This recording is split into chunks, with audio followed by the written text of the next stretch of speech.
So today we're looking at the permutations problem, LeetCode 46, and it says, given a collection of distinct integers, return all possible permutations. So in this example, they've given us 1, 2, 3, and the output is 1, 2, 3, 1, 3, 2, 2, 1, 3, 2, 3, 1, 3, 1, 2, and 3, 2, 1, all of the possible permutations.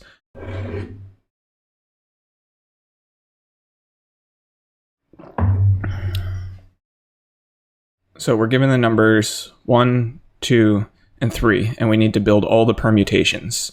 So what we could do is have a loop where we are considering the possibilities for the first position. So in this first loop,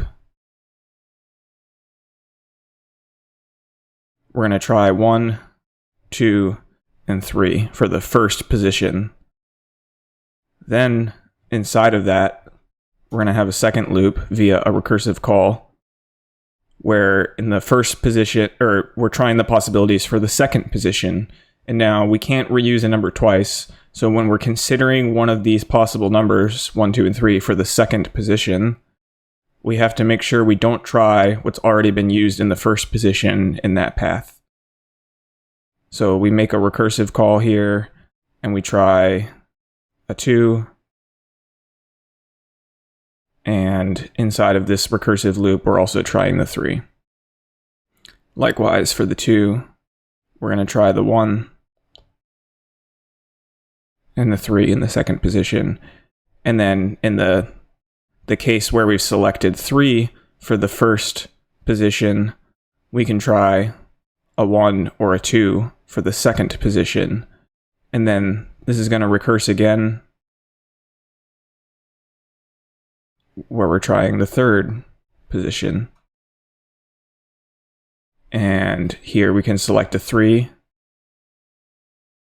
Here we could select a 2. Here we can select the 3. Here we could select the 2.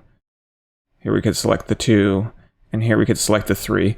Now I'm doing a little bit of hand waviness kind of here. Like, how do I know that we're only supposed to try the 3? We don't know that actually, and this is just the actual selections we've made, not all the possibilities that we'll consider. So when we're doing this algorithm, and it recurses here, we're actually going to try all 3 possibilities. So when it recurses, it's going to try a 1 here. And I'm putting that red because that does not get selected because it's already been used.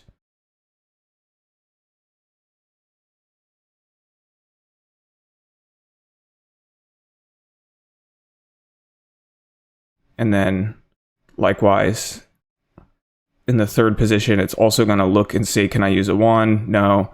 Can I use a 2? Yes. Can I use a 3? Yes. And then here for the 2, it's going to say, can I use a 1? No. Can I use a 2? No. Can I use a 3? Yes.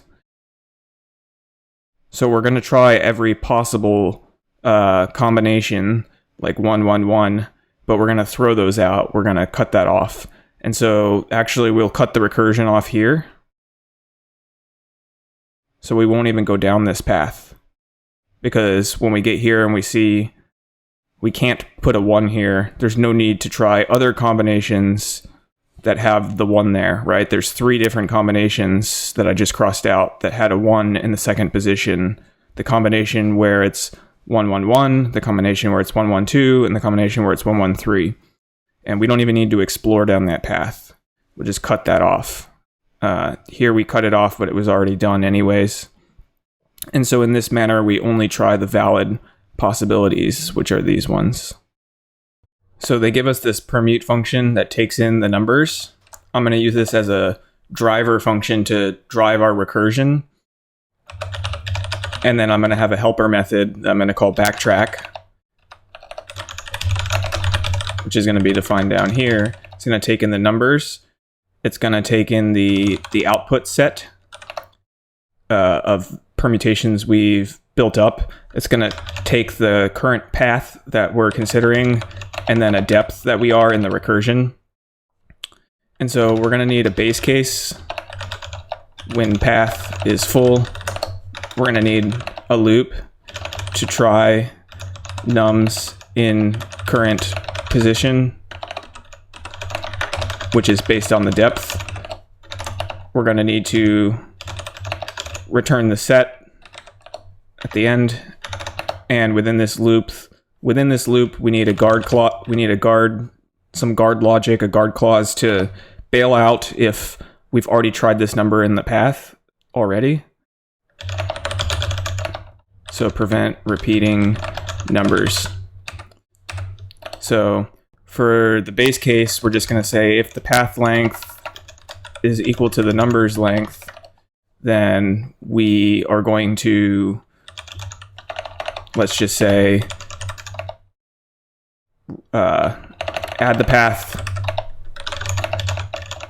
to the output set and return so that we don't continue. Returning the set down here is easy. So now we get to the kind of meat and potatoes of it. So we need a loop for const num of nums. So we loop over each of the numbers, and we need to prevent repeating a number. So if path includes the number, continue. Otherwise, put the number in the path, and then we need to recurse. And then what we're actually going to do is splice the number back out of the path.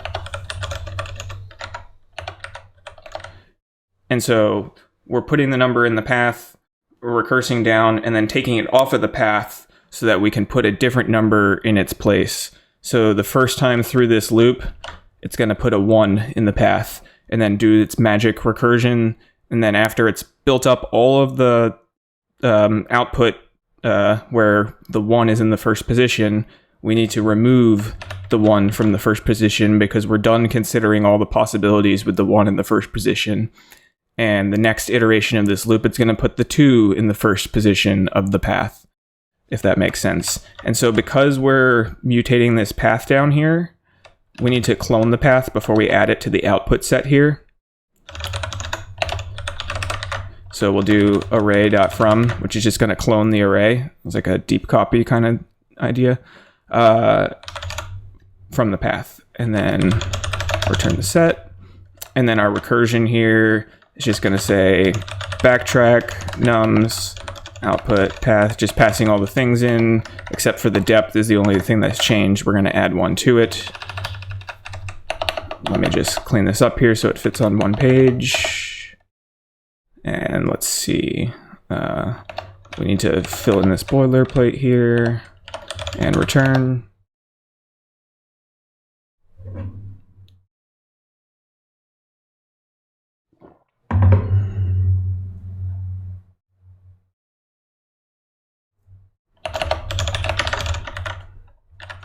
So this is a set, not an array.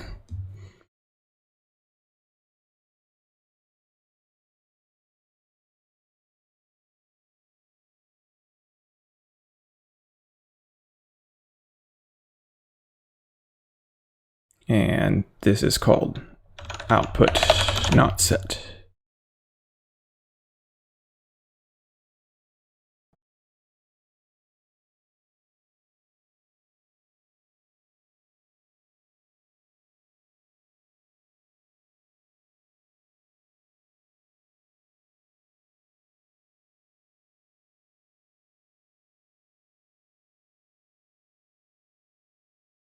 Oh, and then it wants an array.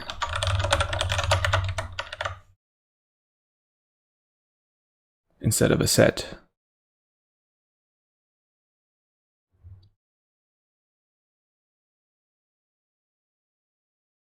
So that's how you do the permutations problem on LeetCode using JavaScript, and specifically using recursion and backtracking. Thank you.